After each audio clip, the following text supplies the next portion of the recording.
We have absolute chaos at our airports under Donald Trump. And I say this to you as I am literally about to head to the airport after filming today's show and attempt to get on a plane. The FAA is delaying flights nationally because of staffing shortages at air traffic control. We are 5 weeks into this shutdown, and the aviation situation is an unholy mess.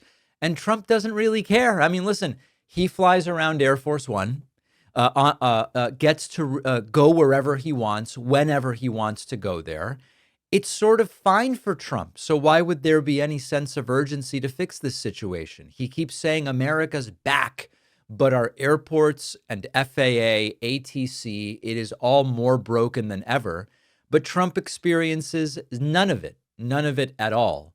One air traffic controller spoke to NPR on the condition of anonymity because they're afraid if their name gets out, they'll just get fired. And they said people are calling in sick. Air traffic controllers are calling in sick because they have to go and make money at other jobs because they are working without pay as a result of the shutdown. Trump's transportation secretary, Sean Duffy, says this is not a safety issue, that safety is fine.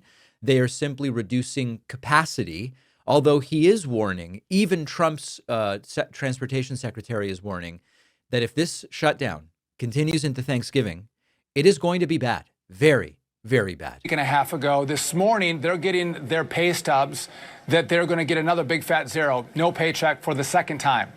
They've all told me it's really hard to navigate a full month of no pay, missing 2 pay periods. So I think they've all told me. I couldn't possibly tell you because I've never experienced it, but they're telling you're me. going to have more significant disruptions in the airspace. And as we come into Thanksgiving, if we're still in the shutdown posture, it's going to be rough out there, really rough.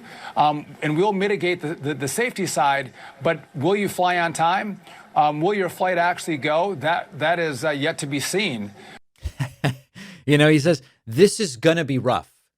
It's never rough for them. This is going to be rough, except this is something that's happening as a result of our doing. So the warning is mass chaos, mass flight delays are surging, airspace closures have been happening sporadically, and more are expected. And the FAA is reducing air traffic at 40 busy airports by 10%. Airlines, think about that. Airlines were given 48 hours notice. They were notified yesterday to put this in place by tomorrow. Figure out how to go from 100% to 90% of your schedule. And also figure out, based on that, how do you even get planes to where they need to go? Because you're counting on having a plane in location B because it flew there from location A. So now the fact that you've got to reduce at these 40 airports might affect other airports. This is not a lot of time, extraordinarily chaotic. And I spoke to a couple friends. You might think that if your airport isn't on the list of the 10 highest or the broader list of 40, you might think, well, then I'm completely fine. But in fact, if the plane you want to get on is coming from an affected airport, you're still going to be affected, even if you are not flying from or to one of these 40 locations. I'm already seeing that my plane that will eventually be the one I fly on, hopefully, is delayed 2 flights prior to mine. Like earlier legs are already delayed.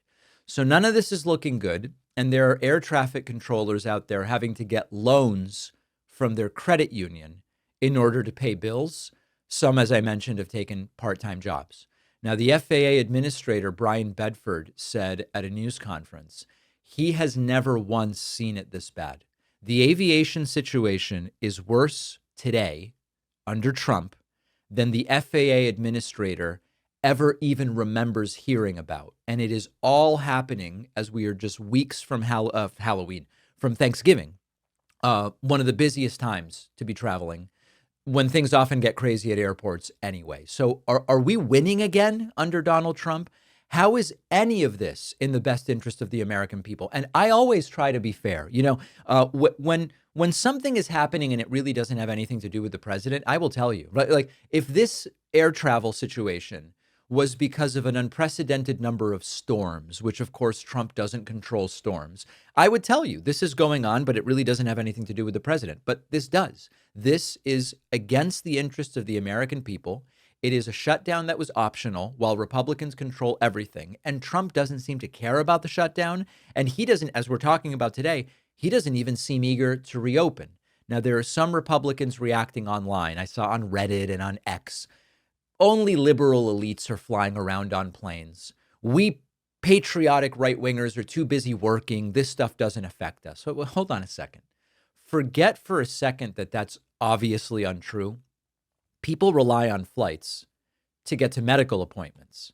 People rely on flights to get to business meetings. I thought Trump was the business president. It's hard to do business if you can't get to where you're supposed to be going for business.